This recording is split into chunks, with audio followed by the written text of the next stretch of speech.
Alright, today we are continuing with the CBR 600 reverse trike project. Now, we're in the middle of replacing the motorcycle tires that were originally on there with car tires. Now, we got the front tires replaced. Now we just need to work on replacing the back tire. Now the first thing we need to do is we need to build a custom hub that we can attach the tire to a custom swing arm.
Not gonna work.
We finished the hub for the rear tire. This thing is pretty wide, I'll admit, but it has to be this wide to fit the sprocket and the brake disc on this side. Now, next thing we need to do is we need to make a swing arm to attach the rear tire to the rest of the frame. That is next. Now, to make this work, what we do need to do is we need to basically cut this off, cut all this off, and kind of redo this whole thing right here. We need to make these bars right here a lot wider to allow for a bigger swing arm, as well as because the sprocket sticks out a lot further on this setup, we need to make it to where we can stick this sprocket out on the engine and have clearance for the chain to go right here.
so we got it to this point right here. It does stand on its own, but I did have to put on this metal bar right here just because I am running out of time. This is I've already been working on this for over a week now, so I need to you know, take a break on this video and work on something else. So next video of this project, we will try to finalize this. We'll replace this with a shock, so therefore it has suspension.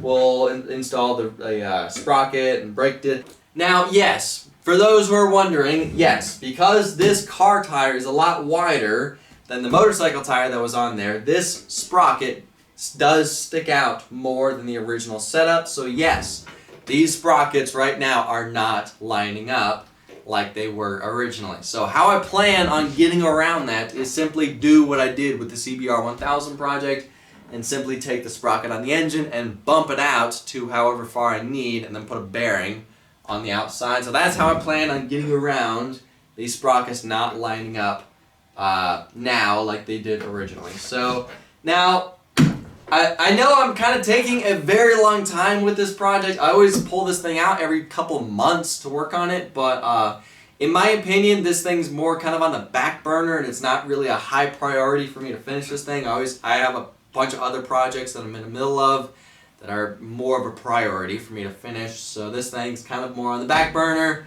and I'll only pull this thing out every 2 or 3 months. So unfortunately, I'm going to have to put this thing back, and I'm not sure when I'm going to pull this thing back out to continue working on it. When we do that, we are going to try to finish and finalize this whole setup, get the rear shock installed, get the chain installed, brake disc, finalize this right here. And then we also have to put the brake calipers on the brake discs on the front suspension as well, and then just continue. Now, truth be told, I'm a little tempted to swap this engine out with something else just because I personally kind of have a hatred for this CBR 600 engine. It has given me nothing but problems. Anytime this project sits for a little bit, it always just refuses to fire up. It always needs new spark plugs, fuel change. It always needs just fiddling around with the wiring, and then and then when I do all that stuff, it's getting fuel, it's getting a spark, and it just refuses to fire up. So I kind of just hate this engine for how finicky this thing is and how many problems this engine has given me. So I'm a little tempted to swap this engine with something else, but I'm not sure if I'm going to do that just because I may just try and just suck it up and just try to figure out why this thing's not running properly, or I may just give up and slap a new engine in this project. But that's going to have to be for next video of this project. For now, I gotta end this video here. Thank y'all for watching. I'll see ya in the next video.